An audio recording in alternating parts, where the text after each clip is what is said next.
जिस कदर वो मेरे करीब थी, मेरे जज्बात मेरे काबू से बाहर होने लगे थे। मैं उसे अपनी बाहों में ले चुका था। उसके दिल की धड़कन मेरे दिल की धड़कन के साथ धड़क रही थी। उसकी धड़कन मैं अपने कानों में सुन रहा था। बेखुदी से मेरी उंगलियां उसकी कमर पर हरकत करने लगी थीं। लेकिन अचानक ही मुझे पता नहीं क्या हुआ कि मैं फौरन से पीछे हट गया, उठकर बैठ गया। मेरी सांसें बुरी तरह चलने लगी थीं। मुझे एहसास हुआ कि मैं जो कर रहा हूँ वो गलत है। ऐसा नहीं था कि मैंने पहले कभी ऐसा नहीं किया था। यह भी नहीं था कि मैंने पहले कभी पाप न किया हो। मैं उसे किसी अच्छे इरादे से भी नहीं लाया था, लेकिन मैं उसके साथ पाप नहीं कर सकता था। मैं फौरन से उठकर बेड से नीचे उतर गया, अपना तकिया उठाने लगा कि तभी उसने मेरा हाथ पकड़ लिया था। मेरा दिल धक से रह गया था। मतलब वो जाग रही थी। कहने लगी, राजवीर कहाँ जा रहे हो? मैंने कहा, तुम ठीक नहीं हो। कहने लगी, इतनी भी खराब नहीं है मेरी तबीयत, प्लीज मेरे पास रहो। मुझे इस वक्त तुम्हारी ज़रूरत है। मुझे अपनी बाहों में समेट लो, शायद मेरे बेचैन दिल को सुकून आ जाए। मैं उसे कैसे समझाऊं कि मैं उसका कुछ भी नहीं हूँ। अगर वो मेरी असलियत जान जाती तो मेरे पास भी ना आती, बल्कि मुझसे नफरत करती। मैंने अपना हाथ उससे छुड़ा लिया। मैंने कहा, तुम प्लीज आराम करो, डॉक्टर ने मना किया है मुझे तुम्हारे करीब आने से, क्योंकि अभी तुम ठीक नहीं हो। बहुत सी अंदरूनी चोटें तुम्हें आई हैं। मेरा तुम्हारे करीब आना तुम्हारी जान ले सकता है। तुम प्लीज दोबारा मेरे करीब मत आना। तुम नहीं जानती मैं तुमसे कितनी मोहब्बत करता हूँ। तुम्हें देखकर बेकाबू होने लगता हूँ। ऐसा ना हो कि अपनी मोहब्बत में तुम्हारी बीमारी को भी भूल जाऊं और तुम्हारे साथ वो सब कुछ कर लूं जिसके बाद तुम्हारी तबीयत बिगड़ जाए। मैं नहीं चाहता तुम्हें कुछ हो। मेरे मुंह में जो झूठ था मैं बोले जा रहा था ताकि वो मेरे करीब ना आए। कहने लगी, ऐसी कौन सी बीमारी हो गई मुझे? मैं एकदम ठीक हूँ। हाँ, सर में दर्द है, लेकिन तुम्हारी संगत पाकर वो भी ठीक हो जाएगा। मैंने कहा, तुम्हें बहुत सी अंदरूनी चोटें भी आई हैं, इसलिए कुछ महीने मैं तुम्हारे करीब नहीं आ सकता। अगर मैं तुम्हारे करीब आया तो तुम प्रेग्नेंट हो सकती हो, और तुम इस वक्त इस पोजीशन में नहीं हो कि कोई बच्चा पैदा कर सको। मुझे समझ नहीं आ रहा था कि मैं उसे क्या बहाना बनाऊं, और जब मुझे कुछ समझ ना आया तो मैंने प्रेग्नेंट होने वाली बात का बहाना बना दिया था। कुछ देर तक वो मेरी बात पर गौर करती रही, फिर मेरा हाथ छोड़ दिया। कहने लगी, अच्छा ठीक है। मैंने भी सुख का सांस लिया था। मैं अपनी बदलती हालत से बेहद परेशान था। मैं तो बहुत लापरवाह हुआ करता था, लेकिन पता नहीं क्यों इस लड़की की परवाह करने लगा था। उसके सर में जब दर्द की तेज लहर उठती और वो चीखने चिल्लाने लगती, तो उसके दर्द को महसूस करके मेरी जान निकलने लगती थी। मैं दौड़ा भागा उसके पास आ जाता। कहती, मेरे सर में बहुत तेज दर्द हो रहा है, मुझसे ये दर्द बर्दाश्त नहीं होता। मैं फौरन से उसे मेडिसिन देता, उसके सर को हल्के हल्के मसाज करने लगता, और वो मुझे देखने लगती। आज भी तो ऐसा ही हुआ था। उसके सर में दर्द की तेज लहरें उठने लगी थीं, लेकिन इसी दौरान जो कुछ उसने कहा वो सुनकर मेरा दिल धड़कना भूल गया था। वो वही शब्द दोहरा रही थी जो उसने खिड़की से कूदने से पहले मुझसे कहे थे। कह रही थी, तुम एक घटिया मर्द हो, तुम जैसे मर्द कर ही क्या सकते हो? औरत को बर्बाद करके तुम अपनी मर्दानगी जताना चाहते हो। उसकी ये बातें सुनकर मैं फौरन उसके पास आया, उसे दोनों बाजुओं से पकड़कर झंझोड़ के रख दिया। एकदम ही वो चौंकी थी, जैसे किसी ट्रांस से निकली हो। मैंने कहा, क्या हुआ है तुम्हें? वो बहुत बदहवास थी, मुझे गौर से देखने लगी। मैंने कहा, ये किस तरह की बातें कर रही हो? क्या कोई मूवी देखी थी, या तुम्हें किसी मूवी का सीन याद आया है? लेकिन मैंने जल्दी ही उसका ध्यान भटका दिया था। वो कमरे में इधर उधर देखने लगी। उसकी सांस बुरी तरह फूल रही थी। एकदम ही वो मेरे गले लग गई। कहने लगी, पता नहीं मुझे कभी कभी क्या हो जाता है, अब भी न जाने मुझे क्या हुआ था। मैं उसका सर सहलाने लगा। उसने मेरा हाथ अपने हाथों में लिया। कहने लगी, बस मेरे पास बैठे रहो। मैंने कहा, अच्छा मैं यहीं हूँ तुम्हारे पास। मैं उसकी परेशानी समझ सकता था। मैंने उसे अपने साथ लगा लिया, उसके माथे पर आए हुए बालों को पीछे करने लगा। मैं ज़्यादातर उसके चेहरे की तरफ नहीं देखता था, क्योंकि मेरा दिल बेईमान होने लगता था, लेकिन इस वक्त वो मुझे बड़े गौर से देख रही थी। कहने लगी, राजवीर, मुझे तुमसे मोहब्बत कैसे हुई थी? उसके सवाल पर मैं उसे देखने लगा। उसे कब मुझसे मोहब्बत हुई थी? हो ही नहीं सकती थी। उसे तो मुझसे नफरत थी। मैंने कहा, बस हम एक ही यूनिवर्सिटी में पढ़ते थे और हमारी वहीं पर मुलाकात हुई थी। तुम मुझे अच्छी लगने लगी और मैं तुम्हें। मेरी बात सुनकर वो हंसने लगी। कहने लगी, मुझे नहीं लगता कि मैं इस टाइप की लड़की हूँ कि किसी को देखूं और उस पर मर मिटूं। वो मुझे गौर से देखने लगी। जब भी मुझे गौर से देखती थी मेरी जान लबों पर आने लगती थी। डर लगता था कि कहीं वो मुझे पहचान न ले। वो मुझे गौर से देखते देखते मुस्कुराने लगी और बोली, शायद तुम्हारे चेहरे पर पड़ने वाला ये डिम्पल मेरा दिल चुरा ले गया होगा। मैंने उसकी ये बात सुनी तो हैरत से उसे देखा था। कहने लगी, तुम बहुत ही हैंडसम हो, लेकिन उससे भी प्यारा तुम्हारे गाल पर पड़ने वाला ये डिम्पल है। जब मुस्कुराते हो तो और भी गहरा हो जाता है और मुझे बहुत अच्छा लगता है। वो मोहब्बत से मेरी तारीफ कर रही थी और मेरा दिल यूं था कि धड़कना भूल गया था। आज तक कभी किसी लड़की ने मेरी इस तरह तारीफ नहीं की थी। जितनी भी लड़कियां मेरी ज़िंदगी में आई थीं सब मेरे पैसे की दीवानी थीं। मैं सोच भी नहीं सकता था वो लड़की कभी मुझसे मोहब्बत से देख सकती है, मेरी तारीफ कर सकती है। अचानक ही उसने मेरा हाथ अपने होठों पर लगाया था। मेरा दिल बेकाबू सा हुआ था। उसकी ये हरकत मुझे गुनाह करने पर उकसाने लगी थी। दिल से आवाज़ आई, कौन सा पहली बार करोगे? ना जाने कितनी लड़कियों के साथ तुम रातें रंगीन कर चुके हो और फिर इसके साथ क्यों नहीं? ये तो खुद अपना आप तुम्हें सौंपने के लिए तैयार है। लेकिन मेरे अंदर न जाने कौन बैठा था जो कहने लगा, नहीं, इसके साथ नहीं, ये वो नहीं है, ये वैसी नहीं है। आज तक जितनी भी लड़कियों के साथ मैंने रातें गुजारी थीं वो सारी की सारी अलग टाइप की लड़कियां थीं। शरीफ घरानों से उनका संबंध नहीं था। पैसे लेकर मेरे पास आती। मेरे अंदर बैठा इंसान कहने लगा कि इसके साथ मैं फ्रॉड नहीं कर सकता। लेकिन ये भी सच्चाई थी कि मैं उसके बगैर रह भी नहीं सकता था, क्योंकि वो बिल्कुल भी दूरी नहीं बनाती थी। मैं सोफे पर बैठा लैपटॉप पर काम कर रहा होता तो वो बिल्कुल मेरे करीब आकर बैठ जाती, मेरे कंधे पर अपना सर रख लेती, अपनी बाहों को मेरे गले का हार बना देती, मेरे लिए खाना बनाती तो मुझसे मेरी पसंद पूछा करती, मेरा हर काम बड़ी खुशी से किया करती थी।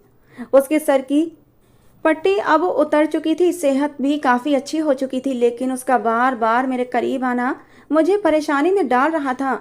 मेरे लिए बहुत मुश्किल हो गया था अब उसके बगैर रहना, लेकिन समझ नहीं पा रहा था कि इसका क्या हल निकालूं। उससे दूर रहना मेरे लिए बड़ी आजमाइश बनती जा रही थी। कोमल अब बहुत खुश रहने लगी थी। पूरा घर वो अपने हाथों से सजाती संवारती, ऐसे जैसे एक औरत अपने घर को सजाती है। एक बार कहने लगी, तुम काम क्या करते हो? मैं तो तुम्हें ज़्यादा कभी बाहर जाते हुए नहीं देखती। मैं ये नहीं जानती कि तुम करते क्या हो। मैंने कहा, मैं ऑनलाइन काम करता हूँ। कहने लगी, ऑनलाइन काम? मैंने कहा, सेल परचेज करने का। कहने लगी, फिर तो ठीक है। मैंने कहा, तुम क्यों पूछ रही हो? कहने लगी, पता नहीं क्यों, लेकिन राजवीर, मुझे कभी कभी अजीब सी आवाज़ें आती हैं। ऐसा लगता है अतीत की बातें मेरे कानों में गूंजती हैं। शायद मेरे पापा के साथ मेरी गुजरे हाथ से मुझे किसी परछाई की तरह नजर आते हैं। मेरे पापा ने मुझे कभी भी हराम का निवाला नहीं खिलाया। मैंने दाल चटनी से रोटी खाई, लेकिन कभी हराम की कमाई नहीं खाई। बस इसीलिए तुमसे पूछ रही हूँ, ताकि मुझे सुकून रहे कि मेरा पति जो कमाता है वो जायज़ है या नाजायज़। मैं तो उसकी बातें सुनकर हैरान हुआ था। मैंने तो इससे पहले कभी सोचा ही नहीं था कि ये जायज़ कमाई और नाजायज़ कमाई होती क्या है, लेकिन अब सोचने लगा था। कोमल मुझसे कहने लगी, कभी कभी मुझे धुंधला धुंधला सा याद आता है कि मेरी माँ मर चुकी थी, मैं रो रही थी। मेरे पापा की बातें भी याद आती हैं। कभी यूँ लगता है कि मैं बच्चों को पढ़ा रही हूँ, लेकिन फिर भी मुझे ये सारी बातें अच्छे से याद तो नहीं आती, लेकिन धुंधली धुंधली तो याद आती ही हैं। लेकिन तुमसे शादी की बात तो मुझे धुंधली धुंधली भी याद नहीं आती कि मेरी तुमसे कब शादी हुई, या कोई ऐसी परछाई बनकर मुझे याद नहीं आती कि मैंने कभी तुम्हारे साथ यूनिवर्सिटी में समय गुजारा है और तुमसे मोहब्बत का इजहार किया हो। उसकी ऐसी बातें मेरी जान निकालने लगती थीं। मैंने कहा, तुम भी कौन सी बातें लेकर बैठ जाती हो? मैं तुमसे मोहब्बत करता हूँ और तुम मुझसे मोहब्बत करती हो। क्या तुम्हें शक है मेरी मोहब्बत पर? मेरे सवाल पर वो चुप सी हो जाती, कहती, नहीं, मुझे पूरा भरोसा है तुम पर। एक बार मैं घर आया तो वो मंदिर में बैठी हुई थी, आंखें बंद करके हाथ जोड़कर भगवान से कुछ मांग रही थी। सादगी में उसका हुस्न कयामत ढा रहा था। मैं हर चीज़ से बेगाना होकर उसे बड़े प्यार से देखने लगा। न जाने वो भगवान से इतनी शिद्दत से क्या मांग रही थी। फिर मेरी तरफ देखा तो चेहरे की मुस्कुराहट गहरी हुई थी।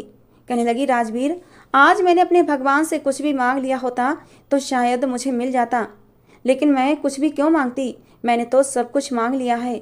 मैं उसके पास आ गया। मैंने कहा, संजना, ऐसा क्या मांग लिया तुमने?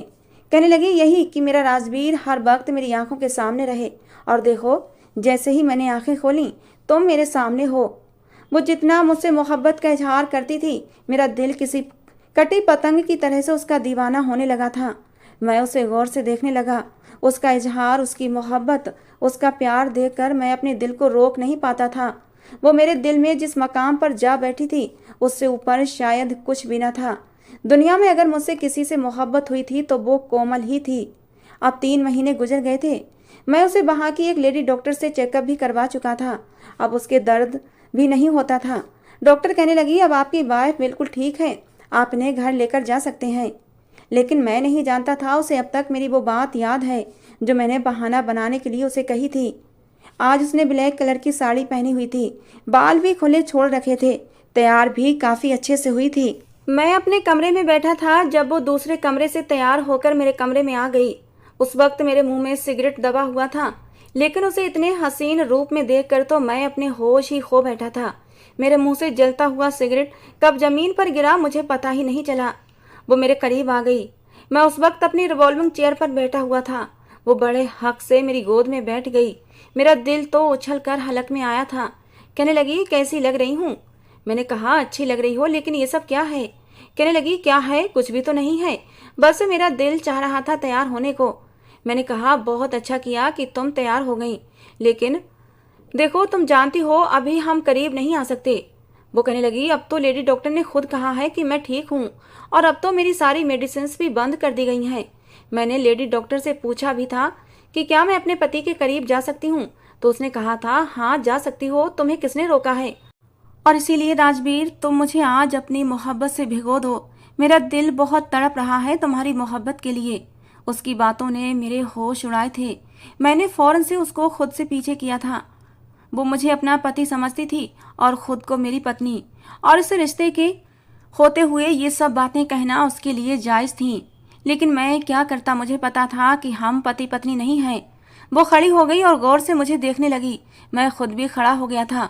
अब मुझे समझ नहीं आ रहा था कि मैं कौन सा बहाना करूं। मैंने कहा, तुम समझ नहीं रही हो, अभी ऐसा मुमकिन नहीं है। कहने लगी, क्यों मुमकिन नहीं है राजवीर? क्या वाकई तुमने मुझसे लव मैरिज की थी? फिर अपनी आंखों से मोटे मोटे आंसू गिराने लगी। कहने लगी, मुझे ऐसा क्यों लगता है कि तुम मुझसे मोहब्बत नहीं करते, मुझसे कतराने लगे हो।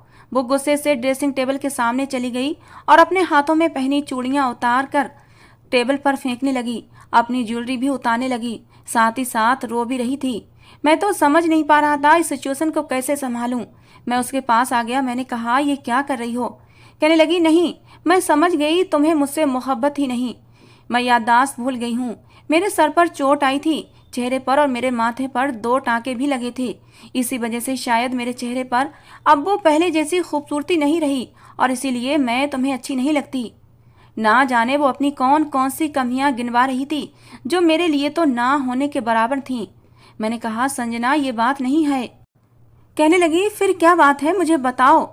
अब मैं उसे क्या बताता कि कल को अगर तुम्हारी याददाश्त वापस आ गई और सच तुम्हारे सामने आ गया तो मैं क्या मुंह दिखाऊंगा तुम्हें? मैंने कहा, मैं नहीं बता सकता, मैं तुम्हें कुछ भी नहीं बता सकता। ये कहकर मैं कमरे से बाहर चला गया और दूसरे कमरे में जाकर दरवाज़ा बंद करके लॉक कर लिया। मैं उसका सामना नहीं करना चाहता था। आधी रात तक मैं सिगरेट पी पी कर गुजारता रहा। वो मेरे पास दोबारा नहीं आई थी। शायद वो रो रो कर सो चुकी थी, लेकिन मेरी रात बड़ी बेचैनी से गुजरी थी। उसका रोना भी मुझे कहाँ बर्दाश्त होता था। मैं ना चाहते हुए भी उससे इश्क कर बैठा था, उसको इज्जत देना चाहता था। कैसे उसे कहता कि मैं उसका कुछ भी नहीं लगता। मैं सोच रहा था कि उससे शादी कर लूँ तो वो क्या कहकर करूँ। वो कहेगी कि हम पहले से शादीशुदा हैं तो दोबारा से शादी क्यों करें। सुबह मैं जल्दी ही घर से बाहर निकल गया था।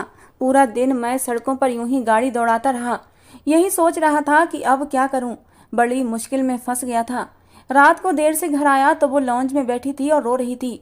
मुझे देखकर अपना पाँव पकड़कर कहने लगी, राजवीर, मेरे पाँव में मोच आ गई है, मुझसे चला भी नहीं जा रहा। कहाँ गए थे तुम? उसके पाँव में मोच आ गई थी, ये सुनकर मेरी जान निकली थी।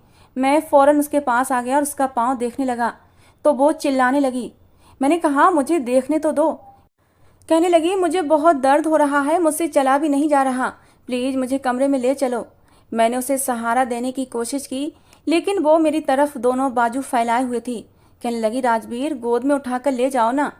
कुछ देर तो मैं सोचता रहा कि ये क्या मुसीबत है जो मेरे सर पर पड़ गई है। जितना मैं उससे दूर रहना चाहता हूँ, कुछ ना कुछ ऐसा हो जाता है कि उसके करीब आना ही पड़ता है। मैंने उसे गोद में उठा लिया और कमरे में ले जाकर बेड पर लिटा दिया। मैं उसका पाँव देखने लगा। देखने में तो उसका पाँव बिल्कुल ठीक लग रहा था, ना ही उसमें कोई सूजन थी और ना ही किसी नील का निशान था। लेकिन जिस तरह से वो चिल्ला रही थी, यकीनन उसे दर्द हो रहा था।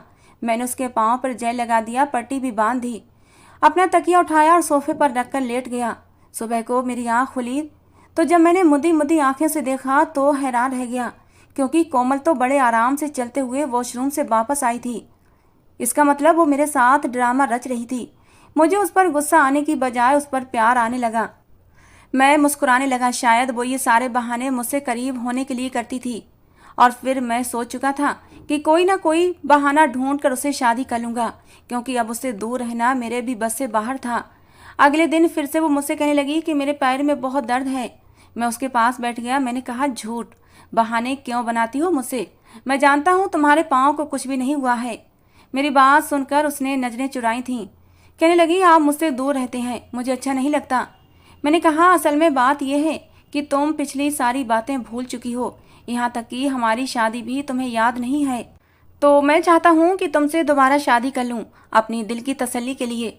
ये बात सुनकर कहने लगी, लेकिन शादी तो हमारी हो चुकी है। मैंने कहा, हाँ, लेकिन तुम्हें याद नहीं, इसलिए मैं एक उलझन का शिकार रहता हूँ। फिर शादी तो तुमसे ही करना है। अगर हमारी शादी हो जाएगी तो तुम देखना मैं कैसे तुम पर अपनी मोहब्बतें निछावर करता हूँ। मेरी बात सुनकर कहने लगी, शायद आप ये चाहते हैं कि मैं दोबारा से दुल्हन बनूं।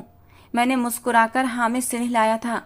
अगले दिन मैंने उसे एक बहुत ही खूबसूरत सा शादी का जोड़ा लाकर दिया। दुल्हन बनी वो बेहद खूबसूरत लग रही थी। मैंने शादी का एक बहुत ही अच्छा इंतजाम किया था। मेरे सारे जानने वाले शादी में मौजूद थे। यहाँ जिस जगह मैं रहता था, ज़्यादा लोगों से तो मेरी जान पहचान नहीं थी, लेकिन जितने भी जान पहचान वाले थे सारे ही मेरी शादी में आए थे। मैंने सबको यही बताया था कि संजना की याददाश्त जाने की वजह से उसे अपनी शादी का दिन याद नहीं था, और उसकी शादी का दिन याद कराने के लिए ही मैंने उसे दोबारा शादी की है। अब कोमल से शादी होने के बाद मुझ पर किसी भी तरह की कोई रोक टोक न थी। वो मेरी पत्नी बन चुकी थी। उस रात मैंने पूरे हक के साथ उसे अपनी बाहों में भरा था। वो भी ना जाने कब से मेरी मोहब्बत के लिए तरस रही थी, तड़प कर मेरी बाहों में समा गई थी। उस रात मैंने उस पर अपनी सारी मोहब्बतें निछावर कर दी थीं। हालांकि ये सब कुछ मैंने पहली बार नहीं किया था, लेकिन ये जो रिश्ता था बहुत ही खूबसूरत था। और फिर कोमल कोई और नहीं बल्कि मेरी पत्नी थी, मेरी मोहब्बत थी। मेरी मोहब्बत पाकर कोमल बहुत खुश थी और मैं भी उसकी संगत पाकर बेहद खुश था। मेरी खुशियाँ और भी दुगनी होने लगी थीं। मैं हर वक्त शरारत के मूड में रहता। कोमल किचन में काम कर रही होती तो मैं किचन में आ जाता, उसे बाहों में भर लेता। पता ही नहीं चला कब वो मेरे दिल की धड़कनों के साथ बसने लगी थी। पत्नी क्या होती है ये मैंने अब समझा था। पति पत्नी का रिश्ता किसे कहते हैं, उसकी खूबसूरती क्या होती है, मुझे अब मालूम हुआ था। अपनी पिछली जिंदगी पर मुझे अफसोस होने लगा था कि मैंने कितनी गंदगी भरी जिंदगी गुजारी थी। और कुछ महीने बाद तो मेरी खुशी की हद न रही जब मुझे मालूम हुआ कि मैं बाप बनने वाला हूँ। उन दिनों कोमल को बहुत नींद आती थी, अपने आप से भी चिड़ी चिड़ी सी रहती थी, मेरी संगत से भी चिढ़ती थी। जब भी रात को उसे प्यार करने के लिए बाहों में भरता तो कहती, मुझे कुछ भी अच्छा नहीं लगता राजवीर। मैंने कहा, क्या मैं भी अच्छा नहीं लगता? और मेरा डिम्पल भी। मेरे सवाल पर वो मुस्कुराने लगती, कहती, उसमें तो मेरी जान बसती है। उसकी ऐसी बातें मुझे उसका दीवाना बना देती थीं। मेरे बाप को जब ये बात मालूम हुई कि मैंने कोमल से शादी कर ली है और वो दादा बनने वाले हैं, तो इस खबर ने मेरे पापा को एक धक्का सा लगाया था। कहने लगे, तुम कैसे उस मामूली सी लड़की से शादी कर सकते हो? मैंने कहा, मैं उससे मोहब्बत करने लगा हूँ। वो कहने लगे, मैं कभी भी उस लड़की को अपनी बहू स्वीकार नहीं करूँगा। मैंने अपने बाप से कहा कि अगर उसे स्वीकार करना चाहते हैं तो ये आपकी मर्जी है, लेकिन मैं उसे अपनी पत्नी स्वीकार कर चुका हूँ। वो कहने लगे, उसे वहीं छोड़कर वापस आ जाओ। मैंने तुम्हारा रिश्ता अपने दोस्त की बेटी से पक्का कर दिया है, जो कि एक बहुत ही बड़ा नेता है। मैंने कहा, मैं किसी से भी शादी नहीं करूँगा और मैं कोमल से शादी कर चुका हूँ। वो कहने लगे, शायद तुम भूल रहे हो कि वो तुम्हारे साथ तब तक है जब तक उसे उसका अतीत याद नहीं आ जाता। जैसे ही उसे उसका अतीत याद आएगा उस दिन वो तुम्हें छोड़कर चली जाएगी। मैंने कहा, ऐसा समय कभी नहीं आएगा। मैं कभी भी उसे इसकी याददाश्त वापस नहीं आने दूंगा। मेरे पापा बहुत गुस्से में थे। कहने लगे, तुम्हें अपनी जायदाद से बेदखल कर दूंगा। मैंने कहा, मैंने वैसे भी ऑनलाइन काम करना शुरू कर दिया है, मुझे आपके पैसों की ज़रूरत नहीं है और मैं ये हराम की कमाई कमाना भी नहीं चाहता। मैं नहीं चाहता कि मेरी पत्नी और मेरा बच्चा हराम की कमाई से पले। मैं अब भी एक अच्छी ज़िंदगी जीना चाहता हूँ और बहुत सुकून से हूँ कि आपका हराम की कमाई के पैसों से ज़िंदगी नहीं गुजार रहा। जब तक आपके साथ पापों के दलदल में फंसा हुआ था, नशा भी करता था, अय्याशियाँ भी करता था, लेकिन अब मैं ये सारे गलत काम छोड़ चुका हूँ और ये कोमल की संगत का ही असर है कि मैंने इस पाप के दलदल से निकलकर एक अच्छी ज़िंदगी को चुना है। अब मैं आपकी दुनिया में लौटना नहीं चाहता और ये सच भी था। मैंने ऑनलाइन काम शुरू कर दिया था। मैं चाहता था अपनी फैमिली को अपनी मेहनत की कमाई खिलाऊं, क्योंकि उसी ने मुझे ये रास्ता दिखाया था। मैं अपनी ज़िंदगी से बहुत खुश था, लेकिन एक बार जब मैं घर लौटा तो घर का दरवाज़ा खुला हुआ था। मुझे दबी दबी सिसकियों की और रोने की आवाज़ें आ रही थीं। मेरा तो रंग उड़ गया था। मैं फ़ौरन से अंदर दाखिल हुआ। पूरा सामान बिखरा पड़ा था। मैं कोमल कोमल पुकारने लगा। कमरे में गया तो वो बेड से नीचे गिरी हुई थी, जख्मी हालत में थी। उसके सर से खून बह रहा था। उसने अपना पेट भी पकड़ा हुआ था। मुझे देखते ही बेहोश हो गई। मैं उसे उठाकर फौरन अस्पताल भागा था। वहीं मुझे पता चला कि किसी ने मेरी पत्नी के पेट पर कुछ ऐसा मारा है कि मेरा बच्चा कोमल के पेट में ही मर चुका था। ये खबर मेरे लिए मौत से कम न थी। उसी वक्त मेरे बाप का फ़ोन आया। मैंने फ़ोन उठाया तो कहने लगे, कैसा लगा मेरा छोटा सा तोहफा। मैं ये सोच भी नहीं सकता था कि मेरा बाप इस हद तक गिर सकता है। मैंने कहा, डैड आपको शर्म ना आई ये सब करते हुए? आप जानते हैं कि मेरा बच्चा मर चुका है। वो कहने लगे, बहुत अच्छा हुआ। अगर तुम मेरी इकलौती औलाद होकर मेरे साथ ये सब कुछ कर सकते हो तो मैं भी कर सकता हूँ। मैंने कहा कि मैं फिर भी आपके पास कभी लौट कर नहीं आऊँगा। ये कहकर मैंने फ़ोन बंद कर दिया।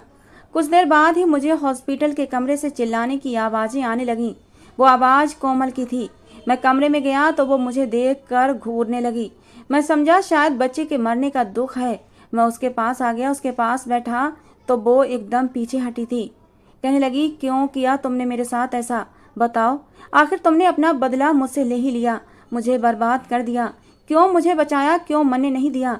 मुझे नहीं जीनी ये ज़िंदगी। ये कहकर वो ज़ोर ज़ोर से चिल्लाने लगी। मैंने कहा, क्या हो गया है?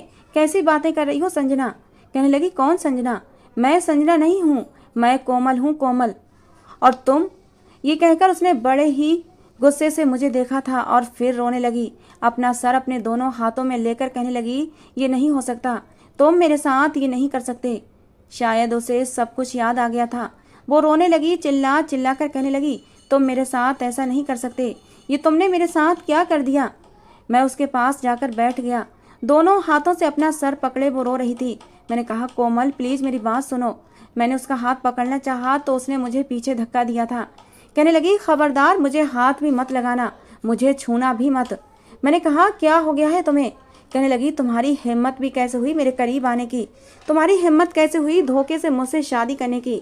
तुम्हारी वजह से मैंने मौत को गले लगाया था, सिर्फ इसलिए कि तुम मुझे छू न सको। मैं इतनी नफरत करती हूँ तुमसे कि तुम्हारे छूने से अच्छी मौत लग रही थी मुझे, और तुमने मुझसे शादी कर ली। फिर उसने मेरा गिरेबान पकड़कर मुझे झंझोड़ कर रख दिया। कहने लगी, क्यों किया तुमने मेरे साथ ऐसा?